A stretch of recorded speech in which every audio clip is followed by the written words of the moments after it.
எல்லாத்துக்கும் வணக்கங்க. எல்லாரும் எப்படி இருக்கீங்க? நல்லா இருக்கீங்களா? ரொம்ப நாள் ஆச்சு இந்த மாதிரி வீடியோ போட்டு உங்ககிட்ட பேசி. எதுக்காக இந்த வீடியோன்னு பார்த்தீங்கன்னா, எல்லாருமே முக்கியமாக எதிர்பார்த்துட்டு இருந்த வெயிட் லாஸ் வீடியோ தாங்க இப்போ வந்து நாங்கள் உங்களுக்கு சொல்ல போகிறோம். ஏன்னா ரொம்ப நாளாகவே கிட்டத்தட்ட பார்த்தீங்கன்னா இந்த 1 மாதம் 1.5 மாதம் கேப்லேயே வந்து நிறையா கமெண்ட்டுங்க. நம்ம யூடியூப்பில் மட்டும் இல்லைங்க, மித்த எல்லா சேனல்லையுமே இன்ஸ்டாகிராம், மோஜு, ஃபேஸ்புக் இதில் எல்லாத்துலேயுமே நிறைய பேர் கேட்டே இருக்கீங்க. அக்கா என்னாச்சு உங்களுக்கு? எதனால் இப்படி உடம்பு மெலிஞ்சு போச்சு? ஏன் இப்படி உடம்பு குறைஞ்சி போச்சு? என்னாச்சு அப்படின்னு சொல்லி கேள்விக்கு மேலே கேள்வி கேட்டே இருக்கீங்க. ஒருத்தர் என்ன கேட்குறாங்க, உங்களுக்கு கொரோனா வந்துருச்சுங்கன்னு. கொரோனா வந்துருச்சு, நீங்க வேற எங்களுக்கு வர வச்சு எல்லாத்துக்கும் வந்த மாதிரி பரப்பிடுறாதீங்க அப்படிங்கிற மாதிரி. அப்படியெல்லாம் எதுவுமே இல்லைங்க. ஒருத்தர் வந்து என்ன சொன்னாங்கன்னா, சுகர் வந்துருச்சு அக்காவுக்கு, அதனாலதான் உடம்பு இப்படி குறிஞ்சு போச்சு. ஒருத்தர் சுகர் வந்துருச்சான்னு கேக்குறாங்க, டிபி வந்துருச்சான்னு கேக்குறாங்க, ஒருத்தர் வந்து இவங்களுக்கு சுத்தமா உடம்பே சரியில்லை, பெட்ல இருந்திருப்பாங்களாட்டு, அதனால டிபி சக்கரை கேக்குறாங்க, தூள் எல்லாம் கேக்குறாங்க. நான் நினைச்சிட்டேன். ஏன்னா நிஜமாலுமே எனக்கு வந்து உடம்புல எந்த பிரச்சனையும் இல்லைங்க. நான் ஆரோக்கியமா ஹெல்த்தியா நல்லா தான் இருக்கேங்க. என் மாமா இருக்கையில எனக்கு எந்த ஒரு பிரச்சனையுமே கிடையாது. அப்புறம் என்ன கேட்டீங்கன்னா, கமெண்ட் பாக்ஸ் நிறைய பேர் கமெண்ட் பண்றாங்க, எல்லாத்துலயுமே கமெண்ட் வருது. நிறைய பேர் கமெண்ட் பண்ணிட்டு சில பேர் என்னங்கிறாங்க, நிறைய பேர் கேட்கறாங்க, இவங்க பதிலே சொல்ல மாட்டேங்கிறாங்க, கமெண்ட் பண்ண மாட்டேங்கிறாங்க. அதாவதுங்க கமெண்ட்ல டக்குன்னு சொல்லிட முடியாது, விளக்கமா சொன்னாதான் நான். அதனாலதான் நாங்க வந்து கொஞ்சம் இந்த வீடியோ பார்த்து நிறைய பேர் வந்து ஜென்ஸ் அதிகமா கேக்குறாங்க இல்லையா, லேடிஸ் எல்லாரும் அதிகமா கேக்குறாங்க. நான் எனக்கு வந்து இருந்த உடம்பு, முன்ன இருந்த உடம்பு எப்படின்னு எனக்கு தெரியும். உங்கள் வீடியோ பார்த்துட்டு இருக்க எல்லாத்துக்குமே தெரியும். ஏன்னா என்ன மாதிரி நிறைய பேர் இந்த மாதிரி பிரச்சனையில இருப்பாங்க. அவங்க தான் நிறைய பேர் கேட்குறாங்க. என்னால் புரிஞ்சுக்க முடியுது. என்னன்னு பார்த்தீங்கன்னா, சில முடியாத ஒரு டைம்னால வந்து எங்களால் வீடியோ போட முடியுங்க. அதுக்கான டைம் கண்டிப்பாக கிடைச்சிருச்சு. இத்தனை நாளாக உங்களை வெயிட் பண்ண வச்சதுக்கு சாரிங்க, மன்னிப்பு கேட்டுக்கிறோம், மன்னிச்சுக்குங்க. அதுக்கான வீடியோ இப்போ வீடியோக்குள்ள போயிடலாங்களா? போலாங்களா? வந்தாச்சு வீடியோ. நான் வந்து எதனால எப்படி வந்து இந்த உடம்பை வந்து நான் குறைஞ்சேன்னு பார்த்தீங்க அப்படின்னா, நாம் வந்து சாப்பிட்ற சாப்பாடு எனக்கு வந்து உண்மையத்தான் சொல்கிறேங்க. ஏன்னா ரொம்ப நாளாக வந்து எனக்கு வந்து பார்த்திங்கன்னா, எனக்கே இருக்கிற உடம்புக்கு வந்து பார்த்திங்கன்னா முதுகு வலி எடுக்க ஆரம்பிச்சிருச்சு, கைகால வலி எடுக்க ஆரம்பிச்சிருச்சு. டக்குன்னு கீழே உட்காந்தோம்னா மலார நம்மளால் எந்திரிக்கவே முடியல. இப்போ மாமா வேலை பார்த்திங்கன்னா கீழே உட்கார சொன்னாங்கன்னா டக்குன்னு எந்திரி அப்படின்னா எந்திரிச்சிடறாரு. நான் உட்காந்து எந்திரிக்கிறதுக்குள்ள எனக்கு பொழுதே விடிஞ்சுன்னு போல இருக்குது. கைகால் வலிக்குது, முதுகு வலி எடுக்குது.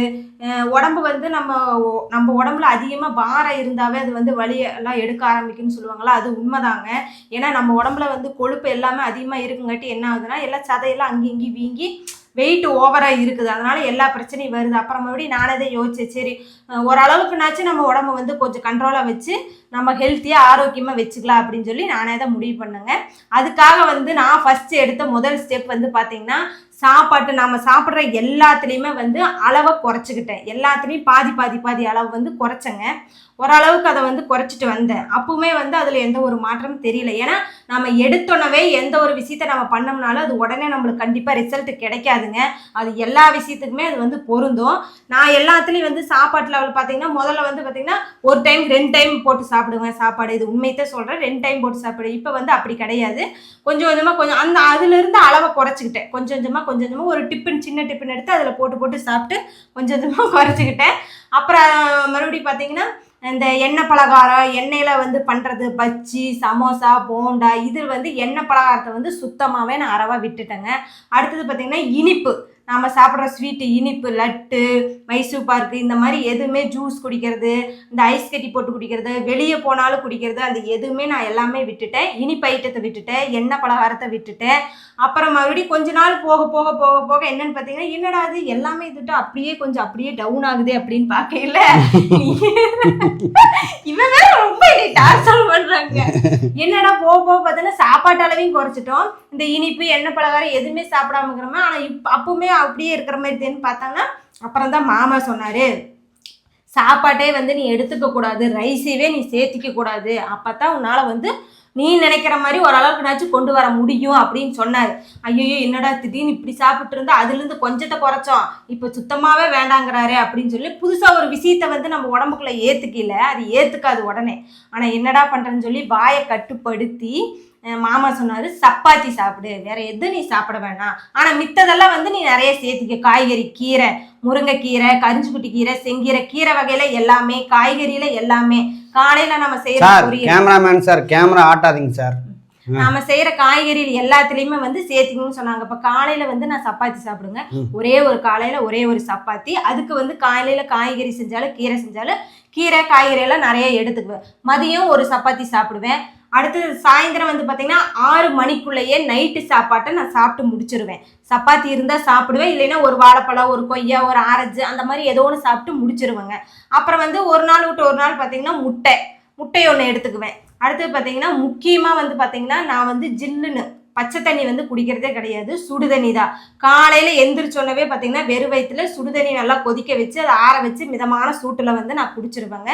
காலையில் டீக்கு பதிலாக அதுதான் முக்கியமாக. அதை சொல்ல மறந்துட்டு பார்த்தீங்களா, டீ, பால், தயிர் இது எதுவுமே நம்ம எடுத்துக்கூடாது. தயிர் வந்து இந்த வெண்ணெய் வகையில் சேர்ந்தது தான், அதனால் நம்ம அதை சுத்தமாக எடுத்துக்கூடாது.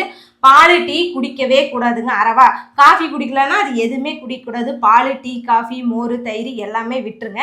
என்னன்னா கொஞ்ச நாள் குறையிற வரைக்கும் அது வந்து நம்ம உடம்ப கொஞ்சம் குறையிற வரைக்கும் இது எல்லாமே கொஞ்சம் கட்டுப்பாடா உடம்ப ரெடி பண்ற வரைக்கும் நீங்க அதை ஃபாலோ பண்ணணும். உங்களுக்கு வந்து உங்களுக்கே தோணும் இதே மாதிரி என்ன கேட்கறாங்களா அதே மாதிரி உங்களே எல்லாரும் கேட்பாங்க, என்னாச்சு உடம்பு குறைஞ்சிட்டீங்க அப்படின்னு கேட்கல. உங்களுக்கா தோணும், அந்த உடம்புல இருக்கிற பெயின் வலி எல்லாமே உங்களுக்கு ஆட்டோமேட்டிக்கா போயிடும். அப்போ போவையில நீங்களே உங்களுக்கே தோணும் நாம நினைச்ச மாதிரி ஓரளவுக்கு வந்துருச்சு அப்படிங்களா. அப்ப நீங்க எல்லாத்துலயும் வந்து ஓரளவுக்கு லிமிட்டா எடுத்துக்கலாம். அப்ப தயிர்னாலும் தயிர் லிமிட்டா எடுத்துக்கலாம், டீ குடிக்கிறதுனாலும் ஒரு நாளைக்கு ஒரு டைம் குடிச்சுக்கலாம். உடம்பு குறைஞ்சதுக்கு அப்புறம் நான் சொல்றேன் அந்த மாதிரி நீங்க வந்து பண்ணிக்கலாம். இப்போதைக்கு நான் இந்த மாதிரி தான் ஃபாலோ பண்ணிட்டு இருக்கேங்க. ஃபர்ஸ்ட் எடுத்தோன்னவே ஒரு வாரத்துக்கு நம்மளுக்கு கஷ்டமா இருக்கும், அது அப்புறம் போக போக போக அதுவா பழகிருங்க. அப்புறம் நான் வந்து இதைத்தான் வந்து மெயின்டைன் பண்ணிட்டு இருக்கிறேன். நீ ஏதோ சொல்லுவோமா? ஒண்ணு சொல்றதுக்கு இல்லை, எல்லாமே எங்க பாப்பா சொல்லிட்டாங்க. ஆமாங்க, ஏன்னா இதுல வந்து என்னோட பங்கு அதிகமா இருக்குதா இல்லைச்சு, மாமாவோட பங்கும் இதுல கண்டிப்பா இருக்குது. ஏன்னா அவர் வந்து நான் சாப்பிடையில வந்து நின்னுக்குவாரு. சாப்பாடை போட்டு சாப்பிட்றேன் குக்கர்ல இருந்து, இல்ல என்னத்தை சாப்பிட்றேன், சப்பாத்தி சுட்டு சாப்பிட்றேன்னு பாப்பாரு. டெய்லி வந்து நான் சப்பாத்திக்கு மாவு ஊற்றி வச்சுக்கிறேன்னு செக் பண்ற ஆள் இவரு. அப்புறம் சுடு தண்ணி குடிக்கிறேன்னா பச்சை தண்ணி குடிக்கிறேன்னு செக் பண்ணுவாரு. ஒரு வாட்டர் கேர்ல வந்து நான் சுடு தண்ணி சூடு பண்ணி அதை வச்சுக்குவேங்க, குடிச்சுக்குங்க. இதுதான் என்னுடைய பயணம். இதுக்கப்புறம் உங்களுடைய வந்து கேள்வி வந்து இன்னும் வந்து நீங்கள் ஏதாவது கேட்டுக்கணும் தெரிஞ்சுக்கணும் அப்படின்னா கண்டிப்பாக நான் கமெண்ட் பாக்ஸில் கமெண்ட் பண்ணுங்கள். அதுக்கு ஒரு வீடியோ கண்டிப்பாக நாங்கள் போடுறோம். உங்களுக்கு மேலே இந்த வீடியோவில் நாங்கள் சொல்கிற விஷயத்தில் உங்களுக்கு ஏதாவது டவுட் இருந்தாலுமே மறக்காமல் கமெண்ட் பண்ணுங்கள், நாங்கள் அதுக்கான வீடியோ கண்டிப்பாக போடுறோம். என்னுடைய வெயிட் லாஸ் ட்ராவல் வந்து இவ்வளோ தாங்க போயிட்டு இருக்குது. முக்கியமாக நம்ம வெளியே ஏதாவது ஒரு விசேஷத்துக்கு போனோம் அப்படின்னா, ஒரு கல்யாணத்துக்கு எதுக்கு போனோம்னாலும் அங்கேயும் நம்ம லிமிட்டாக தான் சாப்பிடணும். ஸ்வீட் வைப்பாங்க, எண்ணெய் பலகாரம் வைப்பாங்க, போண்டா, வடை, பச்சி, மைசூர் பாருக்கு, சோன் பப்படி இந்த மாதிரியெல்லாம் வைப்பாங்க. அதே வந்து நம்ம லிமிட்டாக தான் சாப்பிட்டுக்கணும். அப்புறம் இன்னொன்று பார்த்தீங்கன்னா வாரத்தில் ஒரு நாள் தான் வந்து நம்ம வந்து சிக்கன், மட்டன் இதெல்லாம் சாப்பிடுவோம். பிராய்லர் வந்து நம்ம சேர்த்திக்கூடாது. நாட்டுக்கோழி சிக்கன் நீங்கள் வந்து சாப்பிட்டுக்கலாம். எல்லாமே அளவாக லிமிட்டாக சாப்பிட்டோம் அப்படின்னா எந்த ஒரு பிரச்சனையில ஆட்டோமேட்டிக்காக இருக்கும். இதை வந்து நீங்கள் கண்டிப்பாக வந்து ரெகுலராக இதை நீங்கள் கடைப்பிடிச்சிட்டே வந்தீங்கன்னா கண்டிப்பாக உங்களுக்கு உங்களுடைய உடம்புல கண்டிப்பாக அதுக்கு மாற்றம் தெரியுங்க. இதை நான் கடைப்பிடிச்சு வந்தங்காட்டித்தான் என்னுடைய உடம்புல மாற்றம் தெரிஞ்சிருக்கு.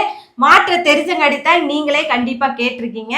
இதை கண்டிப்பாக நீங்கள் ஃபாலோ பண்ணுங்க, உங்களுக்கு கரெக்டான ரிசல்ட் கிடைக்கும். கண்டிப்பா ரிசல்ட் கிடைக்கும். இன்னொரு மெயினா வந்து எல்லாம் என்ன கேட்டாங்கன்னா, இவங்க வந்து ஹெர்பல் மாத்திரை டானிக் இந்த மாதிரி வாங்கி சாப்பிட்டு இருப்பாங்க, அதனாலதான் குறைஞ்சுன்னு சொன்னாங்க.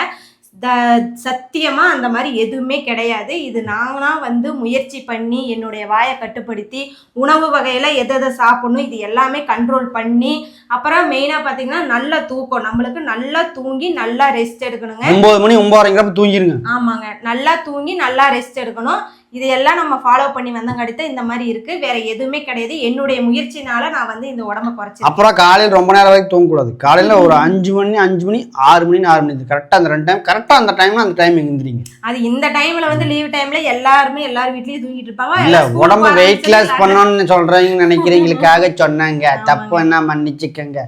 இந்த வீடியோவில் உங்களுக்கு மேலும் இன்னும் சில பல டவுட்டுகள் இருந்தாலும் கண்டிப்பாக மறக்காம கமெண்ட் பண்ணுங்க, அதுக்கான வீடியோ சொல்கிறேன். உங்களுக்கான பதில் இனி மறுபடியும் கரெக்டாக அந்த நேரத்துக்கு கண்டிப்பாக வந்து சேரும். ஓகே, நன்றி வணக்கம். நன்றி வணக்கம்.